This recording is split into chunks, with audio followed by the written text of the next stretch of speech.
اوس راځئ چې هماغه پې راوالو یو باکس په تخته باندې لاندې راښویږي خو دا ځل داسې وګڼو چې د باکس او د تختې د مخ ترمنځه زیږوالي زور شته او مونږ یې هېرولی نه شو یعنې دومره دا مخونه زاږه دي چې په یو بل باندې یو زور لګوي نو مونږ به د باکس دا راښویېده یو پیښه ده دې ته به د نیوټن د قانونونو په رڼا کې وګورو بیا هماغه خبره ده چې ټول زور په یو خاص اړخ کې برابري د ماس ځله اکسلریشن په هغه اړخ کې او دې ته به مونږ هغسې چوکاټ جوړ کړو څنګه چې مونږ مخکې دې ته رغولی و او هغه دی چې ایکس په دې اړخ کې واخلو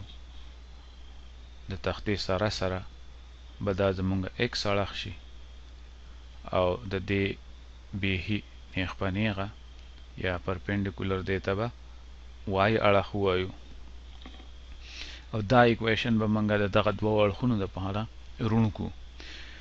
یعنی په ایکس اړخ کې د ټولو زورونو جمع برابر ده د ماس ځله په ایکس اړخ کې اکسلریشن او په وای اړخ کې ټول زورونه را جمع کړو هغه برابر دی د دې باکس د ماس ځله د دې باکس اکسلریشن په وای اړخ کې نو راځئ چې اوس وګورو کوم زورونه دي نو یو خو د ګریویټي زور دی چې دا دغه ځان ته په ښکته راکاږي ځمکه دلته دا تخته چې پې پرته ده دا ځمکه ده او دلته مونږ په دې لیکه باندې ښودلې ده ځمکه دا ځمکه ده نو دغې ته مونږ ام جي زور وایو او بیا د تختې دا مخ چې کوم زور لګوي په بره باندې هغې ته مونږ دغه وایو نارمل زور وایو څنګه چې په هغه زوړ مثال کې هماغه دي خو اوس د دواړو د باکس او د تختې د مخ ترمنځ یو زور دی چې هغه د فرکشن زور دی او هغه په دې اړخ کې دی نو وړوکی اف ورته ولیکو چې دا د فرکشن یا د زیږوالي زور دی نو درې شو زورونه په دې مثال کې څنګه چې موږ مخکې ویلي که تخته د ځمکې سره یو ګوټ جوړوي چې ته موږ تیټه ویلې ده دلته نو بیا د دې ګریویټي زور او د وای ډایرکشن په منځ کې دا ګوټ هم تیټه دی نو اوس راځئ چې زورونو ته وګورو په وای اړخ کې په وای اړخ کې د دې نه مخکې چې موږ په ایکس او وای اړخ کې زورونو ته وګورو زمونږ دا ام جي زور چې کوم دی دا نه په وای اړخ کې دی نه په ایکس اړخ کې دی د دې لپاره موږ دی په دوو حصو باندې وویشو چې یو یې ښکاره باره په وای اړخ کې او یو یې ښکاره باره په ایکس اړخ کې نو دا د ام جي حصه ده کوم چې ښکاره په ننداره په وای اړخ کې ده او دا د ام جي کوساین تیټا او بیا د دې زور یو بل حصه ده کوم چې ښکاره په ننداره په ایکس اړخ کې ده او دغه د ام جي ساین تیټا خو چې د دې لپاره چې دا زورونه ټول په باکس باندې لګېدلي دي دا د وای زور چې دا د ایکس په اړخ کې چې کوم زور دی دا به مونږ دلته راکاږو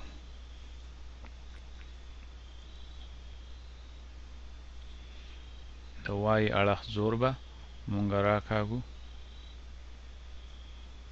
د ایکس اړخ زور به مونږ راکاږو دلته ام جي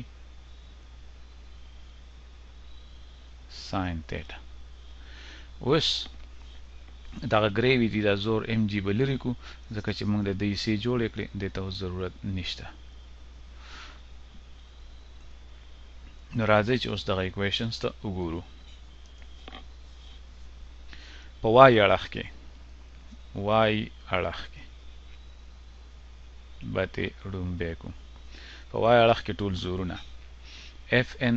په پازیټیو وای اړخ کې دی به پازیټیو ولیکو ام جي کوساین تیټا په نیګیټیو وای اړخ کې دی به نیګیټیو ولیکو ماس ځله اکسلریشن په وای اړخ کې په وای ډایرکشن کې ویلاسټي 0 ده نه بدلیږي د دې ټول خوځښت په دوران کې نو ویلاسټي چې نه بدلیږي نو اکسلریشن صفر وي نو ماس ځله صفر شو دا خو صفر شو نو د وای اړخ ته چې کله موږ د نیوټن د اکویشن اپلای کو نو موږ ته دا وښوده چې د تختې د نارمل زور او د ګریویټي یوه حصه کوم ته چې ام جي کوساین تیټا وي په دې چوکاټ کې د خپلو کې بیخي برابر دي د دې وجې او دغه سیوایي زور نشته په دغه اړخ کې او په کار هم ده چې نه وي ځکه چې اکسلریشن نه بدلی ویلاسټي نه بدلیږي اکسلریشن نشته په دغه اړخ کې نو د وای اکویشن خو موږ ته دغه موږ ته ښیي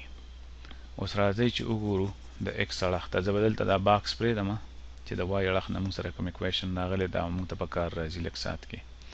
اوس راځئ چې وګورو موږ د ایکس اړخ اکویشن ته نو په ایکس اړخ کې زورونه موږ سره اوس دوه دي ام جي ساین تیټا ایکس اړخ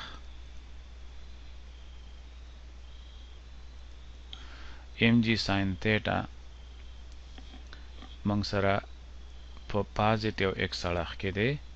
او وړوکی اف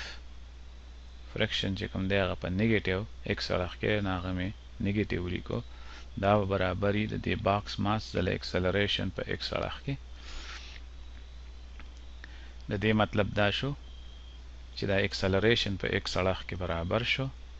چې دواړه غاړې په ماس وویشو دا به برابر شي جی ساین تیټا او د هغې نه لرې که د فرکشن په ماس ویشلې سمه ده اوس به دلته ځان ته زه اوزګار کوم تاسو ته به زه یو نوې خبره وکړم او دا خبره موږ مخکې نه ده کړې خو د زیږوالي دا زور او دا نارمل د تختې دا مخ چې په دې باکس باندې کوم لګی دا خپلو کې تړلي دي او کله چې یو څیز په خوځښت کې نو د فرکشن فورس سره موږ د فرکشن فورس باندې وړوکی شان کې وکړو دلته چې موږ دا رعایت کړو چې دا د خوځښت په دوران کې فرکشن دی فرکشن دوه قسمه یو کو دا باکس نه راخویږي په ځای ولاړ نو په د باندې بیا هم د زیږوالي زور شته هغې ته سټیټیک فرکشن وایي یا د ولاړې زور دی دا او کله چې دی راخویږي د خوځښت په دوران کې چې کوم د زیږوالي زور یې هغې ته اف کې وایي دا اف کې د زیږوالي دا زور چې دی دا مونږ لیکو چې دا د نارمل فورس پورې تړلی دی زور پورې تړلی دی او د دې دواړو کوم تړون چې دی نو هغه په یو کانسټنټ باندې دی یو نمبر دی چې هغې ته وایي میو کې یعنی د زیږوالي کوفیشنټ ورته وایي یا داسې یو شی دی دا د مختلفو موخونو دپاره مختلف یعنی که دا باکس هم د لرګي او دا تخته هم د لرګي نو دا میو کې به یو شمیرئ او کنه دا وسپنې دواړه نو د دې به بله شمیرئ کنه وسپنه او لرګي نو دا میو کې په دې باندې په دې پورې اړه لري چې دا باکس او دا تخته د څه شي نه جوړ دي نو په تجربو کې خلکو دا معلوم کړي دي او دا چې کوم دی نو دلته به زه تاسو ته وښیم په دې ټیبل کې چې میو کې چې کوم دی دلته موږ وګورو چې لرګي په لرګي راخویږي کوم چې دا دی دا میو کې د 0.2 برابري یعنی دا نمبر به موږ راکړی شوی یا به موږ په ټیبل کې ګورو نو خو نارمل او فرکشن فورس همیشه یو بل پورې دغسې تړلي او بیا موږ ته د وای اکویشن نه دا پته ده چې نارمل فورس د څه برابر دی هغه برابر دی د ام جی کوساین تیټا نو راځئ چې دغه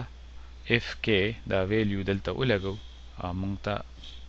دا ا ایکس معلوم کو چې دا څومره دی نو ا ایکس برابر شو د جی ساین تیټا ماینس او دا میو کې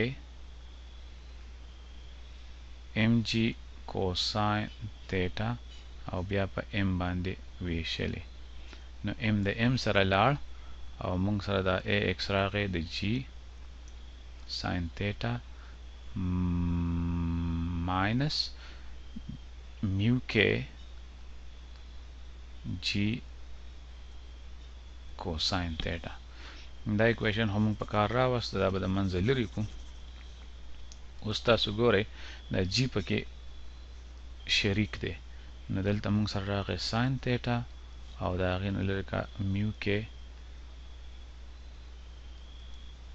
کوساین تیټا.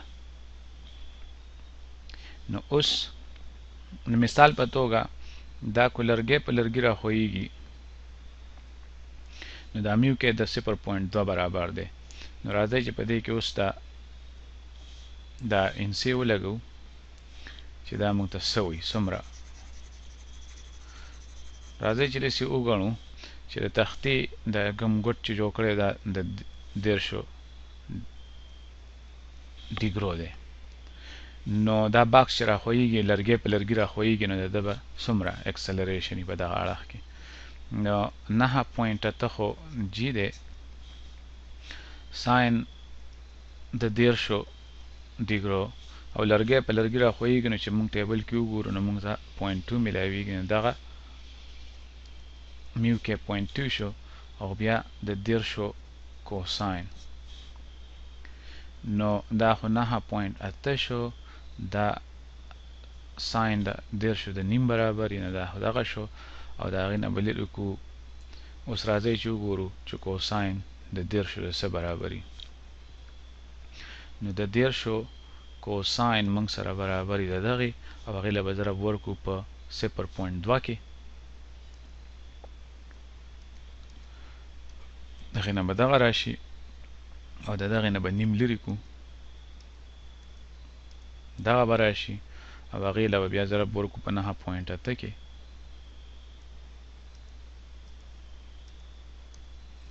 نو 3.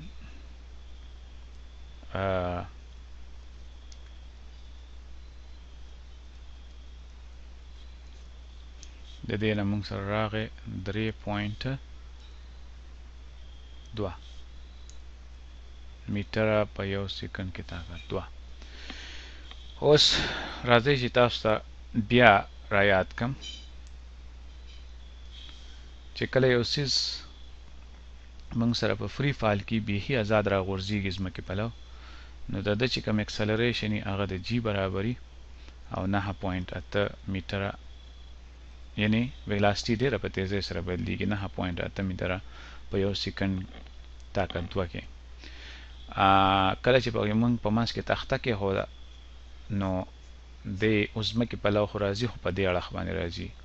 او دا تخته بیخي هواره وه، نو که ستاسو یاد وي نو د ده اکسلریشن شو جی